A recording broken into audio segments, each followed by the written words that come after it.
Hey, and welcome into the Big Ten Huddle. I'm your host, JR. I've got a lot to talk about going on in the Big Ten Power Rankings basketball episode. It's been a while, but I'm back here with Kent, here to talk about our power rankings, the basketball, everything else. Kent, how you doing? Could not be better. Literally could not be better. I've been waiting for this day. It's been 3 weeks, man. We took 2 weeks off, and I'm so happy to be back and talking some Big Ten basketball, man. I missed you. How was your holiday? Was it It good? was good, man. Yeah, it was good. Yeah, we had Christmas and had a good time with, the presents and everything else. So it was fun. And then the new year happened. My kids didn't stay up for that. They're too little, but overall it was a good time. How about you? Great. Lots of travel. Went back up north. I don't like the traveling part.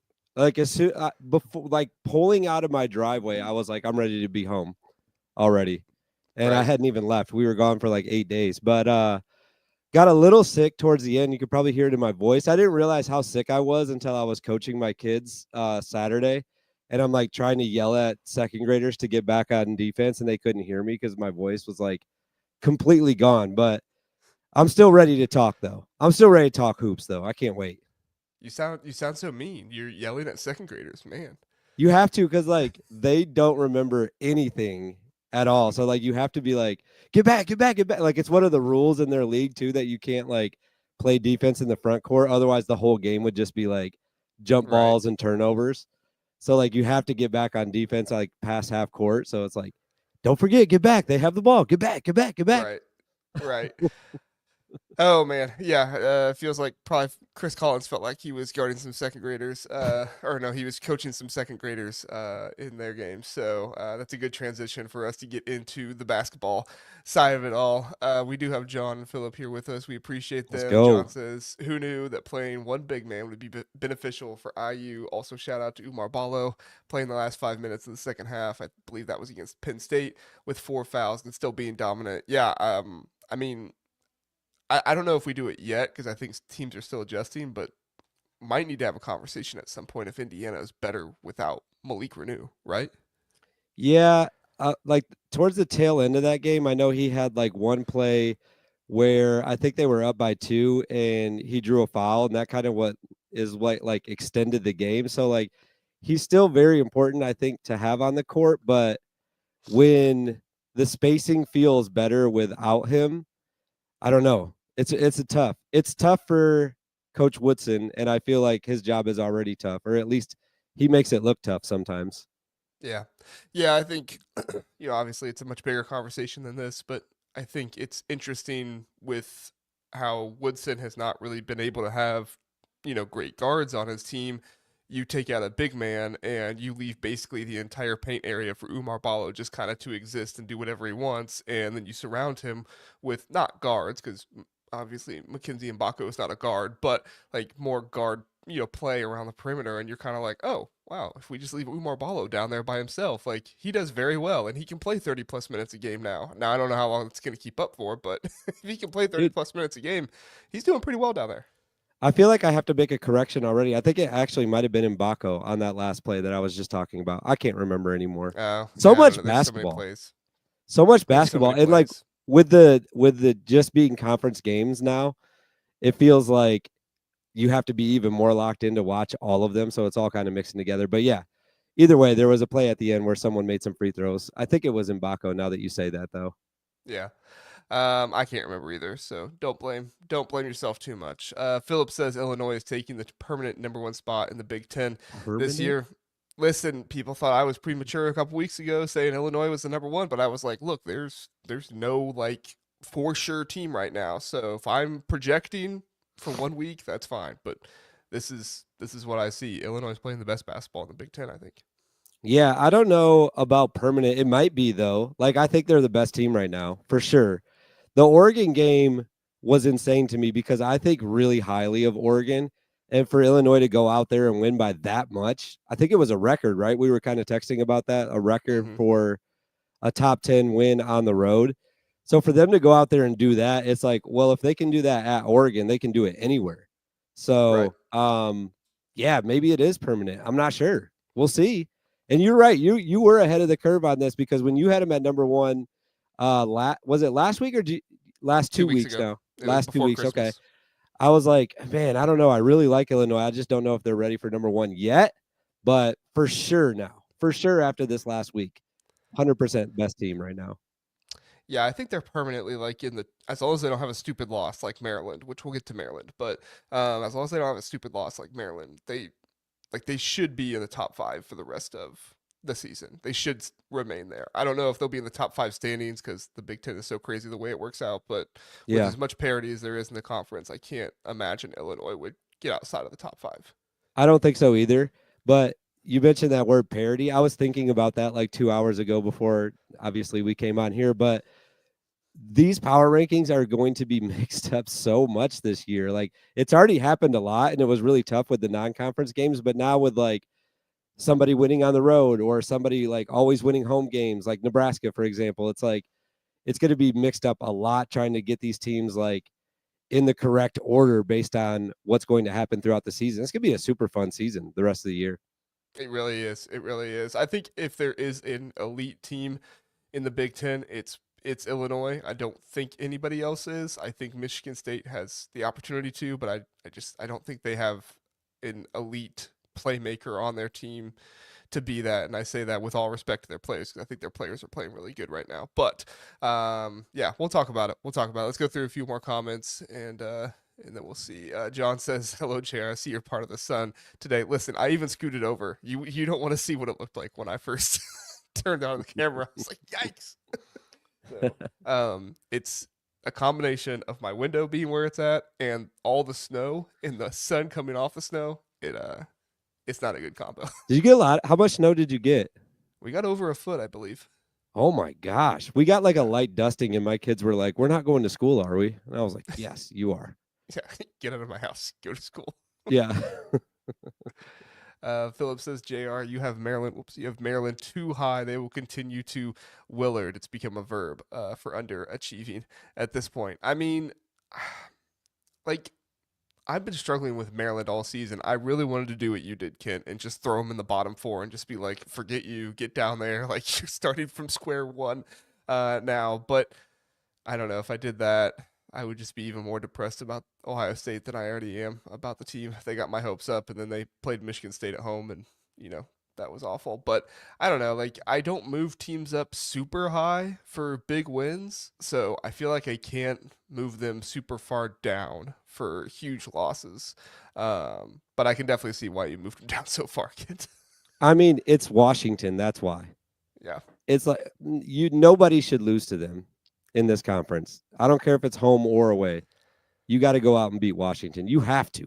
That's not okay with me. So that's why I dropped them so far. But I will say, I posted this about 3 hours ago on Twitter, and that was the biggest pushback I've gotten so far is that Maryland was too low and that I had them below Ohio State after they blew Ohio State out. But I was like, that was a while ago. I don't know. I don't know what to tell you. I'm sorry. The Washington thing kind of washes it all away, if you will. There you go. Yeah, washed it away. I like that.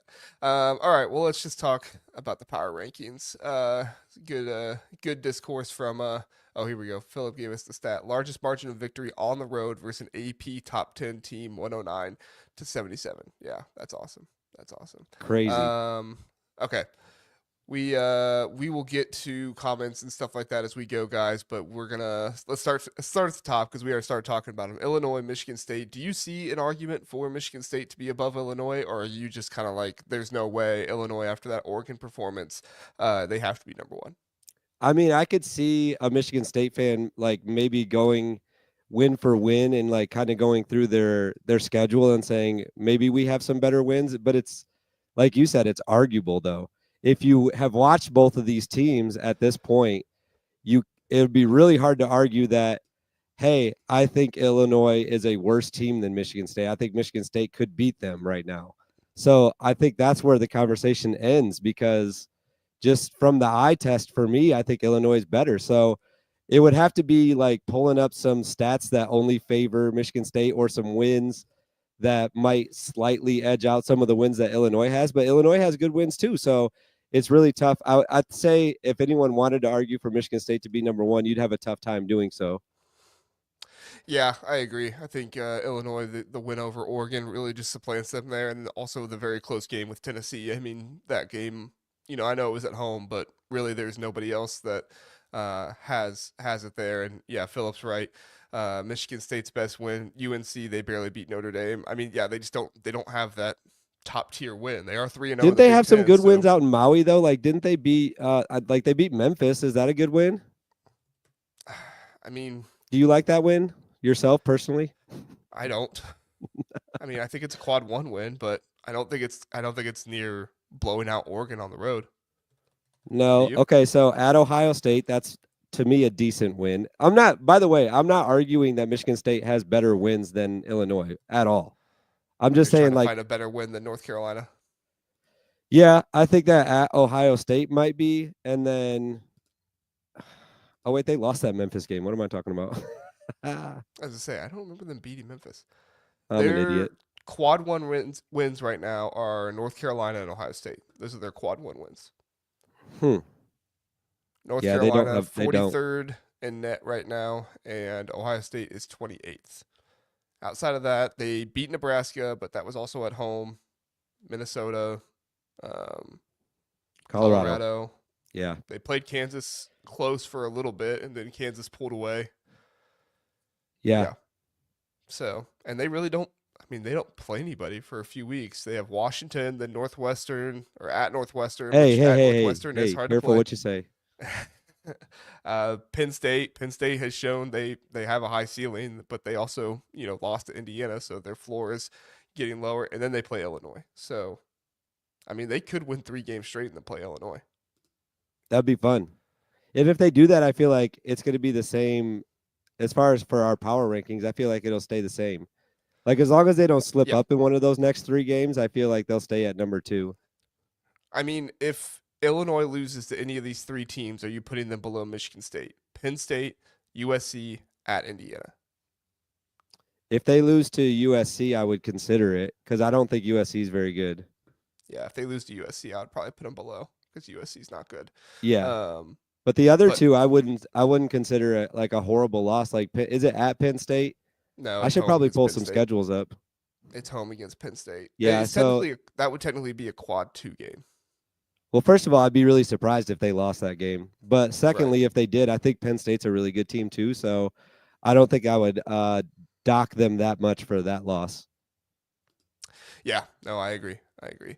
Yeah, I think there's really not much else to get to there. I think more of the interesting conversation is you having Purdue at 3, Michigan at 4. I put Michigan at third. I was a bit reluctant earlier in the week, and then I just started looking at it all, and I said Michigan's playing a really good brand of basketball right now, and their losses have all been close. I do have concerns about the turnovers, and I do have concerns about them blowing leads, but at the end of the day, like Michigan's a really good team this season, and Dusty May's done a really good job with them. I think the Purdue win over Northwestern was impressive, but Northwestern has also lost a lot of games so far this season, albeit some of them bullcrap. But like I can't put Purdue way up there for blowing out Northwestern at home like I can Illinois blowing out Oregon on the road.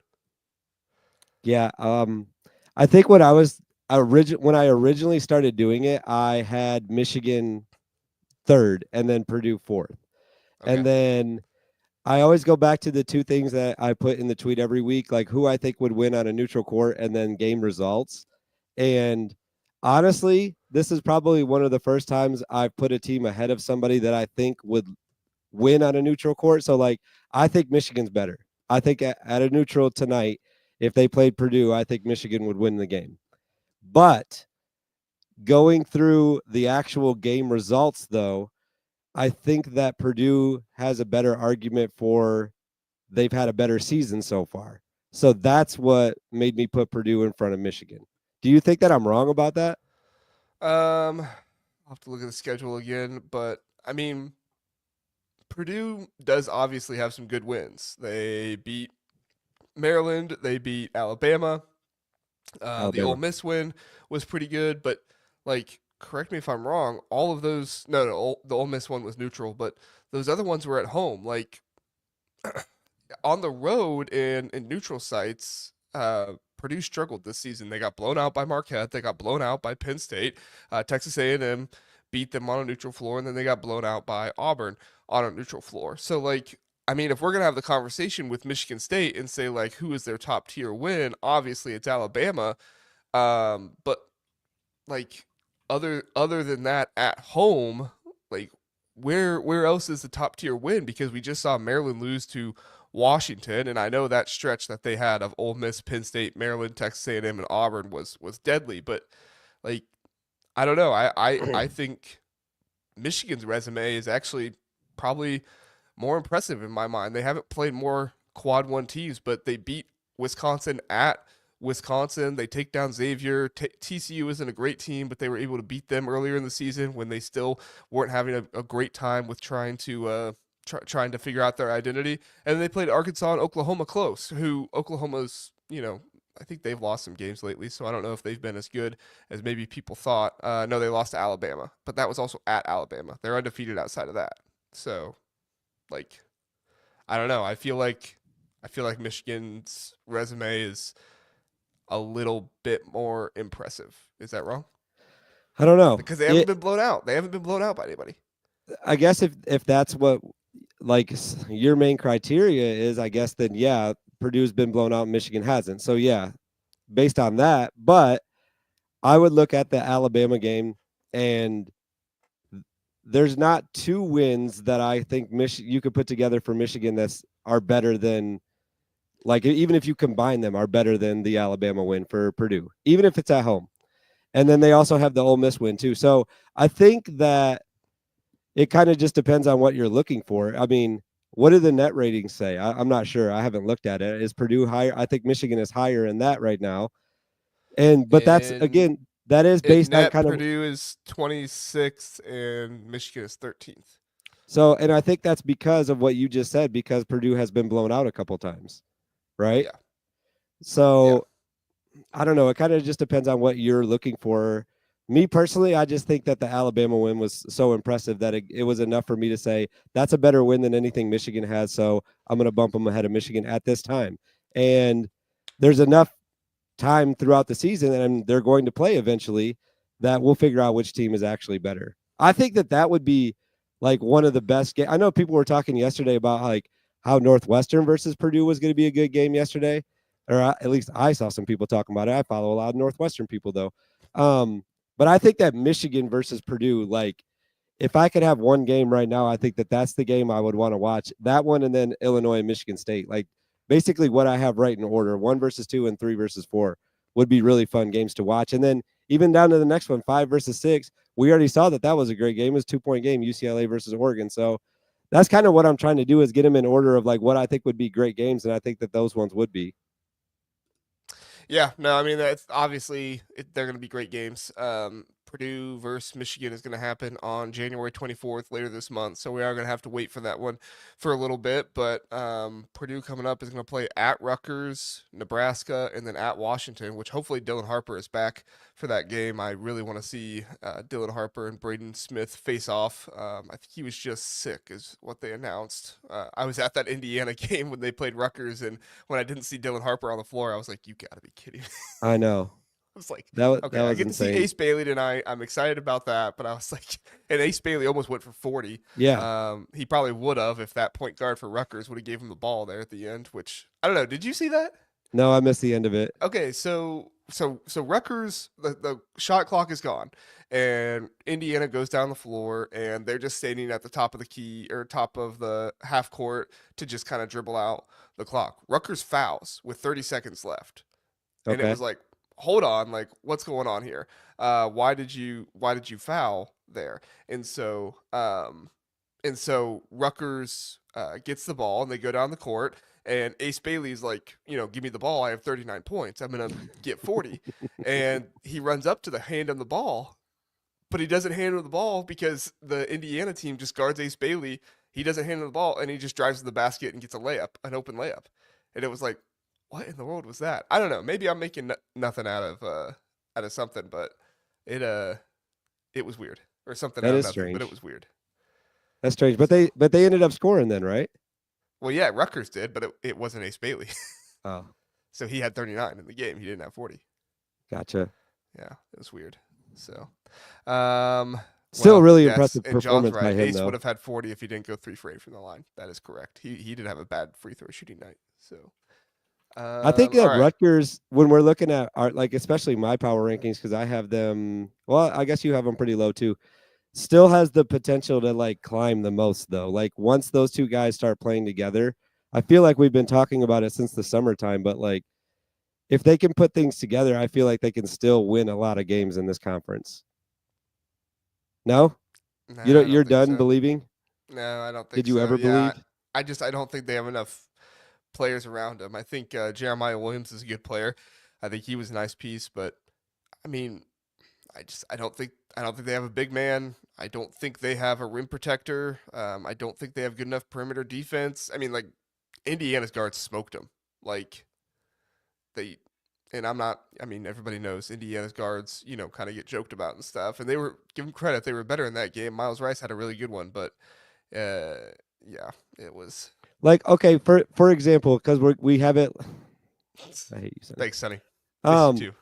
because we both have Iowa ahead of Rutgers right now, right? So, like, would you be surprised at all if Rutgers went to Iowa and won that game? I don't even No. know if they play at Iowa. Yeah, They not don't. if they go to Iowa because we just saw Wisconsin hit a record number of 3 pointers That's what against I'm Iowa. saying. Like, so, like a team like Iowa that doesn't play great defense with two against two really good scores, they actually play at Rutgers. So, like, I feel like they could win that game. I feel like they could surprise. They could go to Northwestern and get a win. That's who they play in a couple weeks. Trying to look at what they got coming up. Like, they're at home against Wisconsin. Would you be surprised if Rutgers wins that game tonight? At home against Wisconsin tonight. That's on tonight. That's in a I'm. couple of hours. We get to watch that game. Let's I make a mean, pick right now.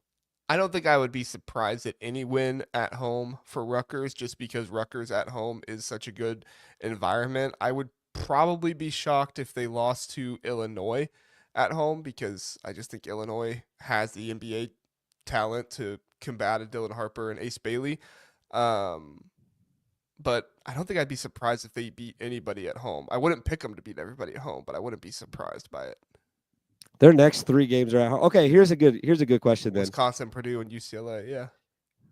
Would you be shocked if they went into PBA and beat Nebraska, which nobody can do? Now, Yes. Yeah, wouldn't that would that shock push me. them up the ranking some? Holy crap! They have how many quad one games in a row? One.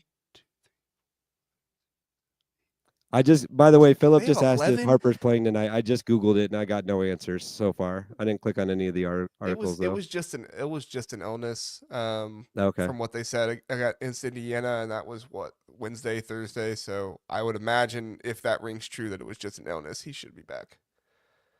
good. I really hope so. But I'm also mad at him that he didn't play the one day I got to go see him play. They play 11 quad one games in a row, dude. That is crazy. Let's go. They're going to win all 11 of them, and they're going to be number one in the power rankings.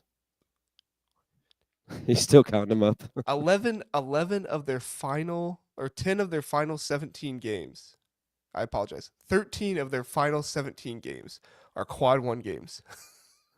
So they have all the opportunities, and a lot of them are at home. So there you go.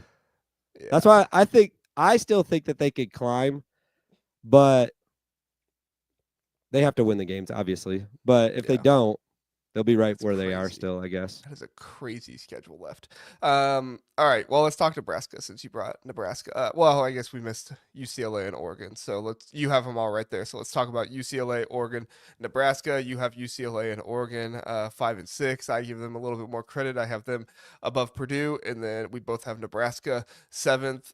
What was your thought process with UCLA, Oregon, and Nebraska? UCLA was tough because I like them a lot. So dropping them that far kind of hurt my feelings, but I just did it because of the loss against Nebraska, basically. And the other teams, I think, having better weeks than them.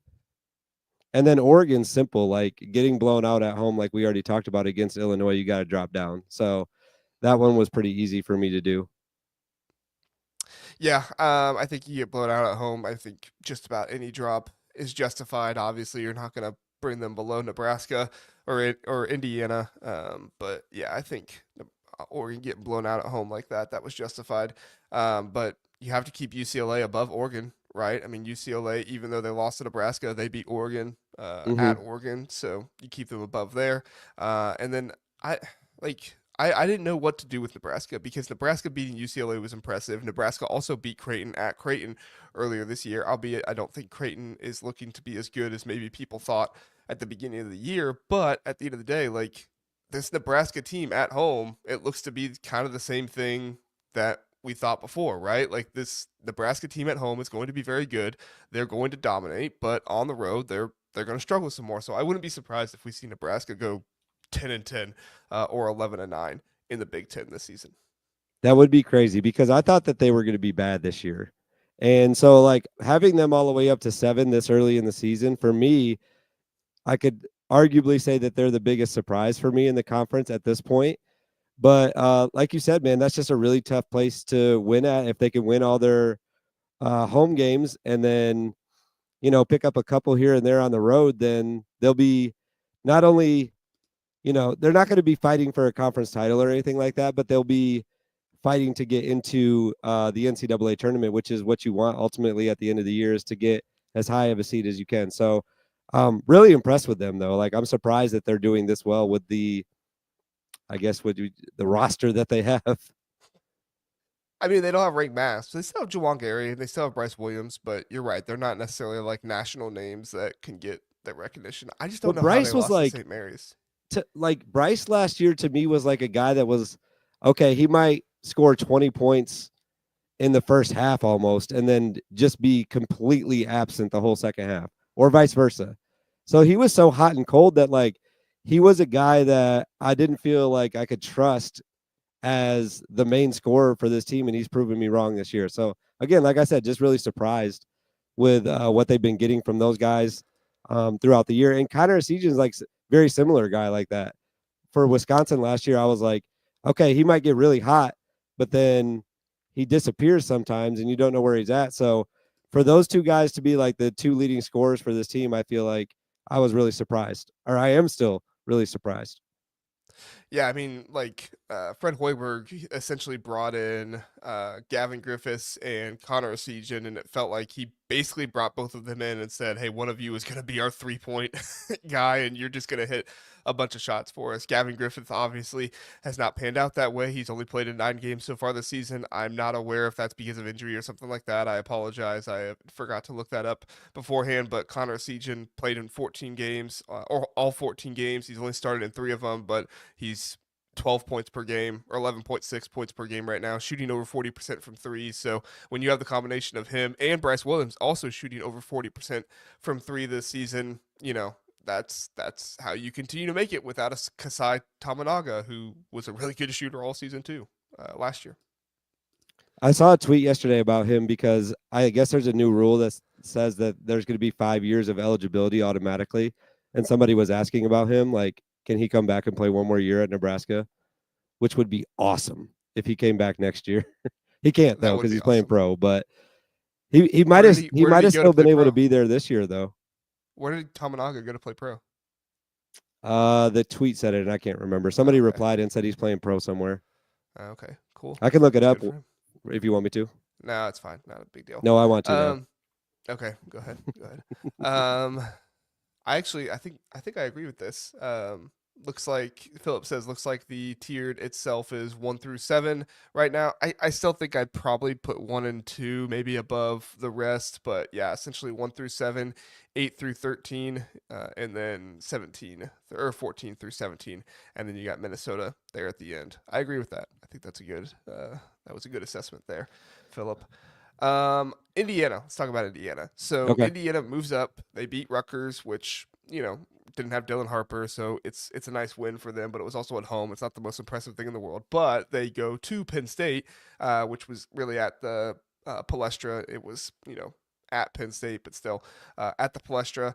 And then okay, Philip says with Tom and August with the Pacers. So okay, that's cool. That's I what I didn't just realize that. found. He signed a 10-day contract with them, but I think he's in the G League or whatever they call it now. Okay, that makes sense. So Indiana does that, and then now Indiana, without Malik Renew, has won 2 games in a row. I mean, he started that game against Rutgers, but he played like a minute, and then had his knee hit something. I don't know. and then went from there. What's your thoughts on Indiana? Impressed that they beat Penn State on the road, especially at the Palestra. Is that how you say that? I think it's Palestra. Palestra. Okay. People from Pennsylvania are screaming at me right now that I mispronounced that. Um, that's a tough place to win. Speaking of like road environments that are really impossible to win in, for them to go out there and win that game, very impressive. So that's why I had them way lower last week. I think I had them at like 13 or 14, and I bumped them all the way up just purely based on that win right now. So um, if they can pick up some more road wins, and like we said, figure out some spacing and figure out how to score with Balo on the court, then I think that they could still be like, this is a team I thought was number one coming into the season in the conference. So they for sure have the talent. It's just a matter of if they're going to actually go get those wins, like I've been talking about with every team. So impressive start to the year for them, though. And we'll see if they can continue to build off that throughout the Big Ten conference play. Yeah, yeah. Um, John just posted the new AP poll. He says Illinois 13, Oregon 15. How is Illinois not top 10? Haters, Anyway, bunch of Oregon haters. 15, Michigan State 16, Purdue 20, UCLA 22, Michigan 24. I think that's right. I don't know who else would be receiving votes. Wisconsin's probably receiving votes. They're probably like 27th, 28th, something like that. But I'm yeah, surprised they have Oregon ahead of Michigan State still. yeah, That's kind that of surprised me surprising. too. And by only by one spot. Yeah. Yeah. All right. Sorry.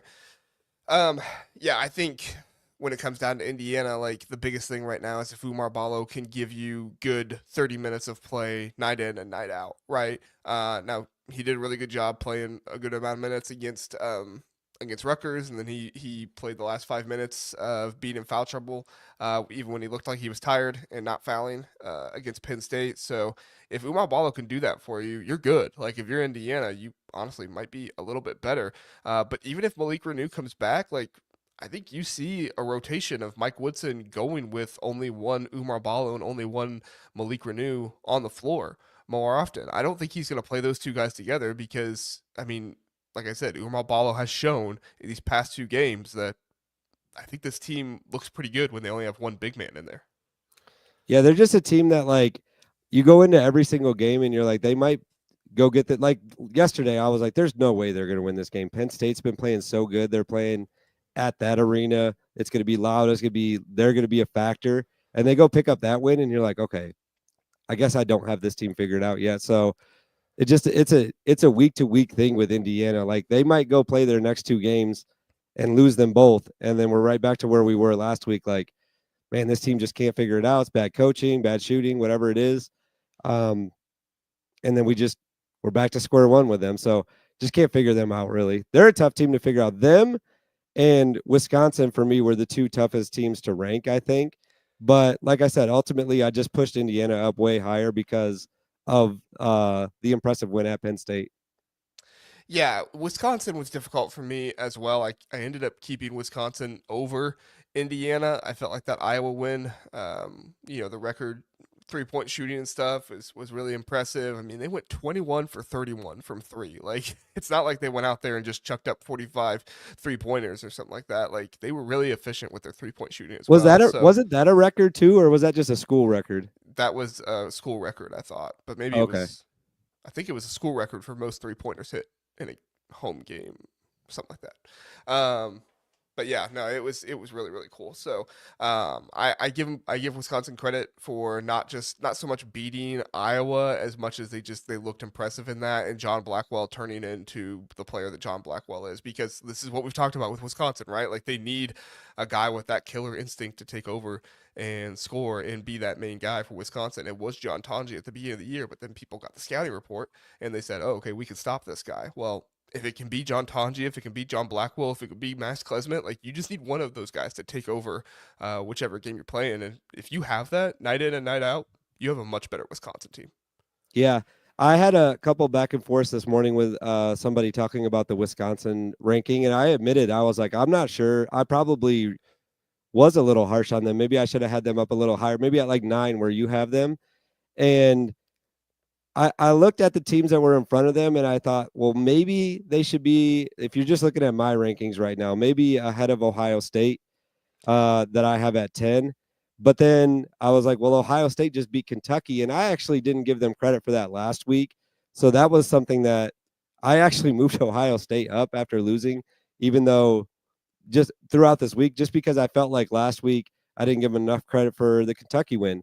Now I feel the same way about Wisconsin. Maybe I have them too low, and next week I'll give them a little bit more of the benefit of the doubt. But the other 9 teams that I have besides Ohio State, I still don't know if they're better than any of those teams. And it starts right there at number 9 with Penn State. I don't know if they're better than Penn State. Like tonight will be a really good indicator of that. Like if Wisconsin goes in 2 Rutgers, like we were just talking about, and controls the game, and they're clearly the better team, then I'll have an easier time saying, okay, this is for sure top 8 team in the conference. But tonight is huge for them, though, I think. Yeah. Yeah. I mean, when I look at Wisconsin, like part of me does feel like maybe I'm being too harsh on them. Maybe I should have them above Nebraska and Maryland because you really look at it like they lost that 3 game stretch where they played 3 games in 7 days of at home against Michigan and then at Marquette and then at Illinois. I don't I think I docked up more for that Illinois loss than maybe I should have because I think that was around the same time when Illinois uh, lost to Northwestern, maybe? Question mark. Let me check. Yeah, that was right after Illinois had lost to Northwestern at Northwestern. So I was a little bit lower on them then, and then they came out with that Tennessee game where they only lost by 2 against them. So I felt better about them after that. But yeah, I think you and I might just be too low on Wisconsin. I don't know. I don't know. I don't know either. They for sure were the hardest team for me to rank, though. Like I pretty much had everybody like 1 through 17 done, and then I was like, where am I putting Wisconsin? They were literally the last team that I put in, and I was like, I think right behind Ohio State just because of the Kentucky game, but not ahead of any of the other teams though that I had 1 through 9. I didn't feel like they were better than them, but maybe they are though. Like Yeah. I said, it was difficult for me to do that. And the next couple games for them, well, I guess we'll find out in like 2 weeks because, or by next Tuesday, because tonight's a big one. But then they play at home against Minnesota. That should be an easy win. But then next week they're at home against Ohio State, so that'll be another good indication for where Wisconsin should be. Let's talk about Ohio State. I don't think Ohio State is a good win. You don't think they're I, what? I don't think Ohio State's a good win. I know But they're quad one. how did they Um, beat Kentucky though? I think Aaron Bradshaw came back and Kentucky wasn't ready for Aaron Bradshaw to be back, and he was a much better down low presence for him. And Kentucky didn't attack Junie Mobley on offense. Like Junie Mobley on defense is a liability, which he's a freshman, so I get it. But Junie Mobley is also not playing as lights out as he was before earlier in the season. So, with his shooting and stuff like that. Like if I go, let me get his box or his game log really fast. If I go But they didn't to play. They didn't play awful against Michigan State his either, though. three Like point shooting, so against Michigan State, 2 of 7, Indiana State, 1 of 4, Kentucky, 1 of 7. Really, the last time he shot well was against Valpo when he was 3 for 6. Like who is he is this? not. This is Junie Mobley, the freshman for Okay. Ohio State.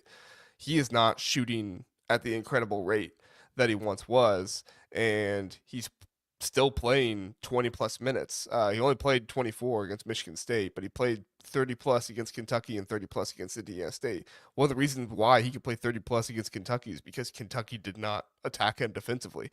Um, and I felt like they were attacking the wrong players, which I don't Yeah. know. That's not like Mark Pope. He's normally had some really good game plans this season, but I just feel like this Ohio State team has weaknesses you can attack, and Diebler will get better in year 2, but he's still learning a lot as a coach right now. Yeah. The good thing is, like, out of their next like 5 or 4 I lost you games, again. they have the tougher teams that they're playing. Did I lose you? That was me. Am I good? Yeah, you're good. Oh, okay, sorry. I was gonna say out of their next 4 games, uh, they have Oregon and Indiana both at home, so that's helpful. And then the Wisconsin and Minnesota games are both on the road. So I think if they could win 2 of those, you're still saying, all right, this is a team that can be competitive with anybody, though. Like especially if they beat Oregon. on Thursday. Like that'll be a game where it's like if they beat Oregon, Ohio State's back to me because I think really highly of Oregon. I still think they're really good even after the Illinois. I think the Illinois game for Oregon was more of a one-off than like what we're going to get from them going forward. So that'll be a bigger to me. That'll be a bigger game for figuring out what Ohio State actually is, and that'll be Thursday night. Yeah, Ohio State goes on a 5 game stretch here where they have to win 3 of these 5 games. They go at Minnesota, Oregon, at Wisconsin, Indiana, at Purdue. You can't lose any more than 2 of those games, and even then, you shouldn't lose 2 if you're Ohio State and your net and your Kid Palm rankings are correct. But that's also just kind of what it is. Like Oregon's a good team, so I'm not expecting Ohio State to beat them. Wisconsin, especially at home, is a good team. I'm not expecting Ohio State to beat them. And then at Purdue, nobody's been able to win at Purdue this season, so I'm not expecting them to beat them. Like Ohio State's going to have to pull off an upset here in one of those 3: Oregon, at Wisconsin, at Purdue. I was gonna say how do you find 3 then? Because to me it would have to be obviously Minnesota tonight, but then it would have to be Indiana at home and then the Oregon game at home as well. Yeah, and that's what I'm saying. I'm not confident they'll beat Oregon. So I It'd be a don't good one. know. I don't know where the 3 are going to come from. I know where 2 of the 3 should come from, but I'm also not super confident they beat Indiana. Right. I have Indiana above in my power rankings right now. Yeah. It's a tough like anybody, it's so funny though, because like you look at anybody's schedule like for the next 2 months and you're just like, man, this is brutal. Brutal schedule. Like everybody's just so good. I think everybody's good. You know, nationally people will say the SEC is still better, which maybe they are, but you just look through the schedule and it's just like Wisconsin on the road, Purdue on the road, Penn State on the road, Illinois on the road. That's in the next month for them. That's brutal. Yeah. It's tough. Yeah, there's some brutal schedules in the Big Ten, man. It's really tough. It's tough. Rutgers chief among them. 13 of their next 17 games. Crazy. Quad one. That's crazy. That's wild. That's wild. All right. I don't know how much there is to talk about there at the bottom. Iowa, Northwestern, Washington, Rutgers, USC, Minnesota. If you want to give us your take on Maryland and why they're so low, you can. But I don't know if I have much more to say about the bottom other than maybe talk about Maryland for a second. I mean, I put them that I kind of already explained it, but I think Washington stinks so much that I think that Washington's so bad that I think that. Again, Kent. Oh, did I? Oh, I'm there sorry. you are.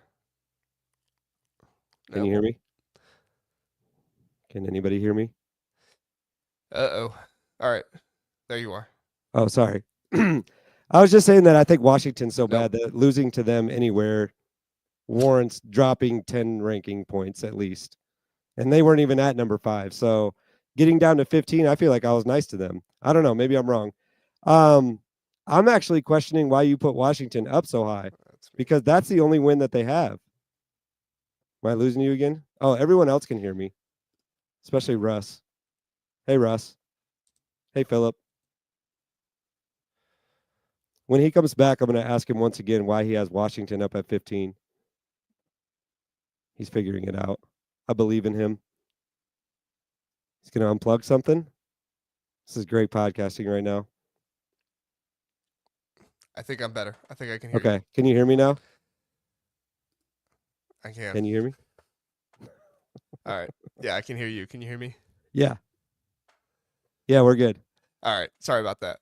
That's all right. Give me Maryland, the quick version of Maryland of what you just said. I feel like everyone in the comments heard me say it 3 times now, but I'll say it again. Losing to Washington, you can't do it ever. You just can't do that. Yeah. Washington stinks. Yeah. I almost put Washington back at 18. I think they're that bad. Even with the win, I don't care. I mean, so I feel like I was being Washington nice to Maryland. Did give Illinois a good game though. Like, do you not attribute that to anything Washington did well? Nope. I think they're bad. Okay. I think that was their last win of the year. I don't think so. Mm-hmm. I think Washington's improving. I think Washington's getting better. I think Danny Sprinkle's a good coach. All right, how many games does Washington have left? How many games do they have left? Yeah, I'll make a deal with anybody in the comments or you, JR. Every time Washington loses, you have to give me $2. And every time they win, I'll give you 8. I mean, I don't like that. I'm not saying Washington's gonna win a bunch of games, but I think they can win possibly at Minnesota. I think they could beat Rutgers. I think at USC maybe. I don't know. They lost. USC blew them out earlier this year. I don't know. I think that Danny Sprinkle's getting them better. I think they're gonna be We'll better. see. But We'll yeah, see. it's probably not gonna win. I gave up on them in December. Yeah, yeah, I know you did. All right. Let's What see. was? Oh, I was about to ask you about. I guess I was just going to ask you about why you had Washington at 15, but you kind of just explained that. Yeah, I mean, I talked about it on a Locked On Illini listen last night with Sonny. I guess my quick version is like Danny Sprinkles changed things. I think they're using Great Osobor in a better way, and I think that Zoom Diallo has become more defined in his role on this team, and also DJ Davis being able to shoot. Illinois fans know that he did rather well against Illinois. DJ Davis and his shooting makes things better too, but defensively they're still, not doing great. But I like the changes that Danny Sprinkles made, so I'm not gonna put them on the same level with Minnesota. I think they're better than that. Okay, Philip just said Washington goes to Minnesota this year. Minnesota will win that game. Yeah, they go to Minnesota on February 1st. I can't wait. Can't wait. Parker Fox What will you dropping do if 20. Washington beats? What will you do if Washington beats Michigan It, I'm sorry, what? at Michigan? That won't They play happen. at Michigan on Sunday. That What will will you not do if happen. Washington wins that game? What will I do if they win that game? Okay, well, what do I get if Michigan wins? That's where we start, and then I'll make my punishment based on that. I mean, you're just so confident they're gonna win. You shouldn't have to get anything. Okay. See, I made that bet before though, and it cost me $170. I had to buy a Luke Altmaier jersey. Remember? So I don't want to. I don't want to be in that boat again. Well, I won't make it cost you $170. All right, I will buy a. I will buy a Husky canvas on Etsy, like a picture of a Husky, and I'll put it right. Where's it at? I'll put it there, right there, for the next Prominently show, display it. Okay, that's or good as with me. soon as I That's get good it, with me. however long it takes to ship. That's good with me. So, Okay, Kent, I'm starting to lose you again. So I think it's best if we just end this podcast now sounds good. before I keep losing you. So, Sounds good. all right, everybody, thanks for watching the Big Ten Huddle Power Rankings episode for basketball. We'll be back. Zach won't be here Tuesday. I will try to be back even if I'm by myself tomorrow night. But I'll try to find somebody else possibly to be there too. So we'll be back Tuesday, and then we'll have a recap and everything for the Ohio State and the Penn State game. So we'll see you later. Have a good one.